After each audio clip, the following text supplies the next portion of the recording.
Esta imagen físicamente es un oleocromo italiano, de aquellos que se usaban mucho a principios del siglo XX o finales del siglo XIX, y esta perteneció a San Tranquilino Ubiarco, era su imagen de cabecera, y él se distinguió mucho por su amor a la Madre de Dios. Este estaba en la parroquia y fue una donación aquí para el museo.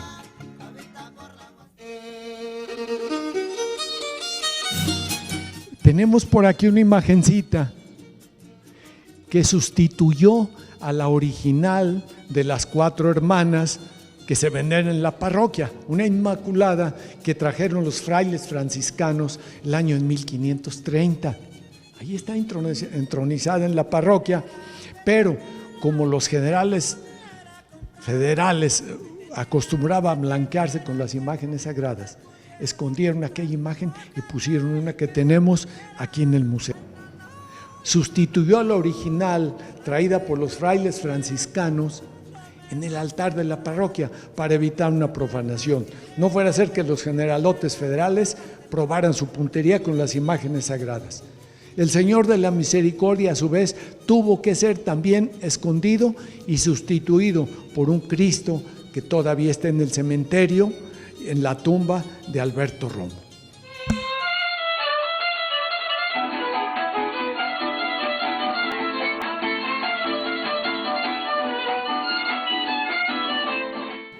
De los últimos que tomaron parte en las batallas de la Guerra Cristera, tienen 98, 99 años, pasan de 100, entonces ya es muy difícil encontrar alguno. Sí quedan, y algunos todavía con cierta lucidez mental, y los hemos entrevistado a todos para que dejen su testimonio.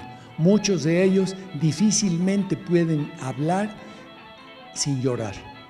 Es el caso de Enrique López, uno de aquellos luchadores que cuando empezaron a matar cristeros después de firmado el armisticio, él tenía 2 años de que había terminado la guerra y no se había confesado. Le tocó presenciar cómo le dieron muerte a uno de sus amigos, entonces sintió temor. Dijo, tengo 2 años sin confesarme, ¿qué va a pasar? Él andaba cerca del mercado Corona, sacando de los tambos de la basura, sacando fruta podrida y todo para alimentar sus cerdos. La carretilla en que llevaba aquello, los iba empujando, llegó a la catedral, allí en uno de los recovecos por fuera dejó su carretilla, entró a la catedral a buscar un sacerdote que estuviera confesando, le dio la vuelta a toda la catedral y no encontró a nadie. Al final de cuentas, por allá en el último rincón había un foquito encendido, dijo, ahí hay un padre, y se acercó, rezó el Señor mío Jesucristo, el acto de contrición, y el sacerdote extendió la mano, ven. Dice, que le voy viendo, chico anillote. Dijo, ay, es el arzobispo. Y se detuvo y dio unos pasitos para atrás. Entonces la mano más, acércate, hijo. Entonces le vio el pectoral, el Cristo de oro, pero ni modo, ya había entrado. Dijo, a ver, dime tus pecados. Y le empezó a platicar, empezando por lo más sencillito, que si era corajudo, que si se enojaba con su mujer, que si regañaba a sus hijos, todo lo más. Y dejó lo mero gordo para el último. Dijo, y me acuso, padre, que fui cristero. En ese momento el gran arzobispo, el quinto arzobispo de Guadalajara, don Francisco Orozco y Jiménez, le puso la mano sobre el hombro y él se sintió pues transportado a otro mundo. Dijo, mire padre, yo me metí a la buena por defender a la Iglesia Católica, pero ya una vez adentro me volví el diablo, hice matazón de gente, claro, puros soldados, y pues al que le apuntaba se caía, porque tenía muy buena puntería.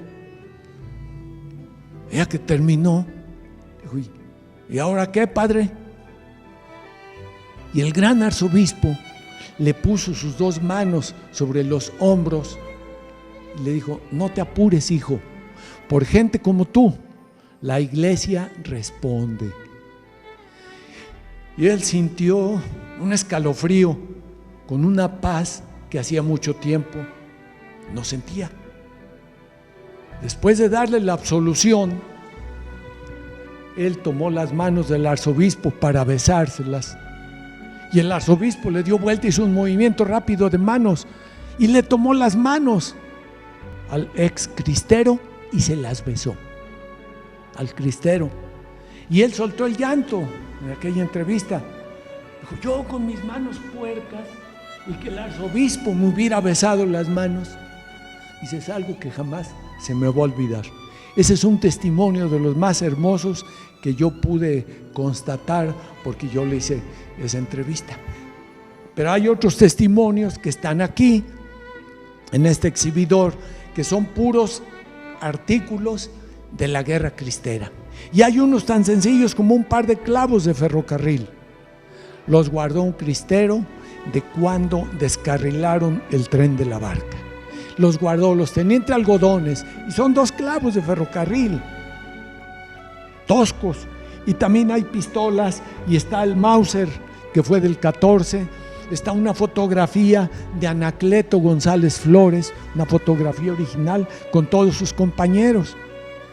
Unas escopetas que muchos de los cristeros, y de eso les podría contar un rato largo, de con qué armas se fueron y cómo se hicieron de otras armas. Así empezó la epopeya cristera. Empezaron solamente 15 hombres en Valparaíso, Zacatecas, y al final, cuando se firmó el armisticio, ya tenían 50,000 hombres sobre las armas, muy bien armados y mejor montados. Solamente les faltó parque, como en toda la guerra cristera.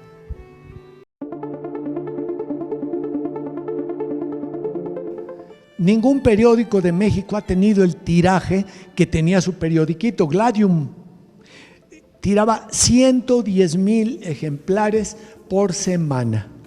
Ningún periódico de México ha logrado ese tiraje. Y lo imprimían en un mimeógrafo de esos de vueltita, a la vuelta y vuelta. Y se daban sus mañas para hacerlo.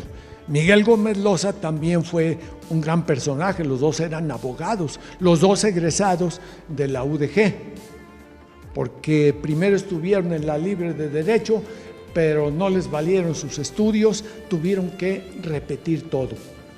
Y nos lo pinta un cuadro formidable de cómo eran ellos. Los invitaron a un congreso mexicano en la Ciudad de México, y fueron los 2. Llegaron un poco tarde, el autobús tardaba quizá 20 o más horas para llegar allá. Llegaron tarde, entraron por el centro, por la calle central del teatro, y cuando los vieron, el teatro se caía de aplausos. Y alguien preguntó: ¿esto es lo que nos mandaron de Jalisco? ¿Y por qué la pregunta?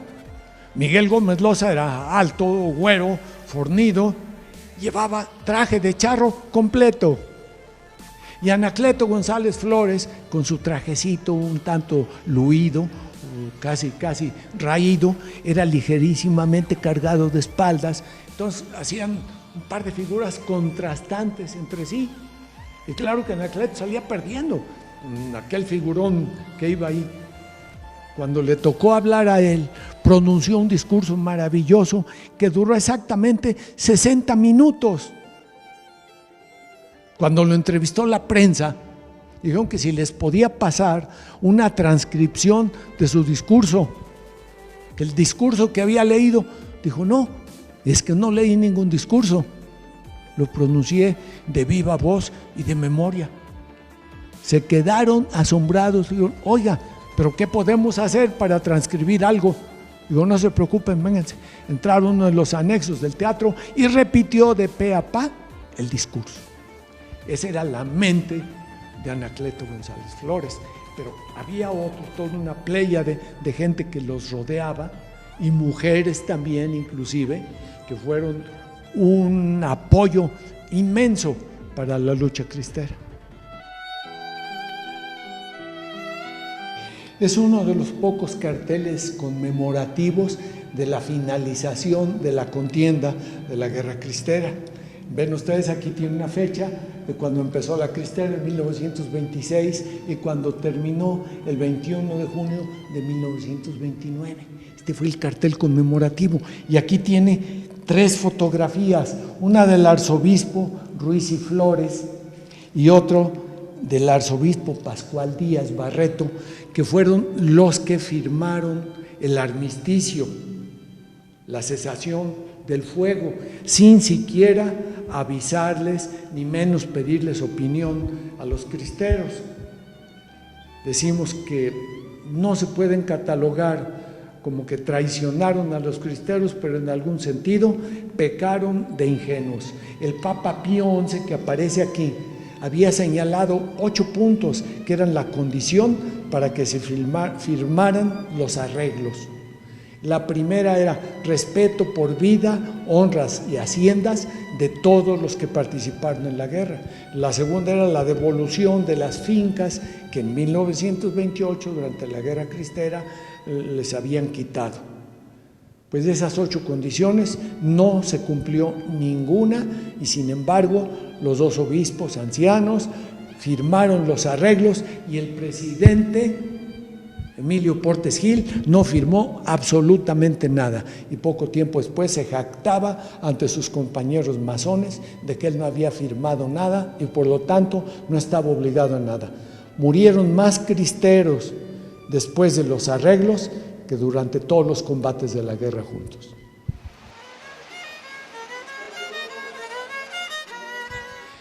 Este es un Cristo personal mío, desde el museo, y es el último tronco de un nogal cimarrón del Cerro Gordo. El rostro está labrado en partes del tronco y la cabellera y la barba son parte de las raíces. Un destino formidable para el último nogal, porque recordemos que ahí de donde se trajo o se labró este Cristo, ahí fue donde encontraron al Señor de la Misericordia. En una de las barrancas del Cerro Gordo lo encontraron delineado en el tronco de una encina. Los brazos son 2 ramas y el tronco del Cristo es el tronco de ese árbol. Entonces, esto es algo que vale la pena, el Cerro Gordo como productor de Cristos.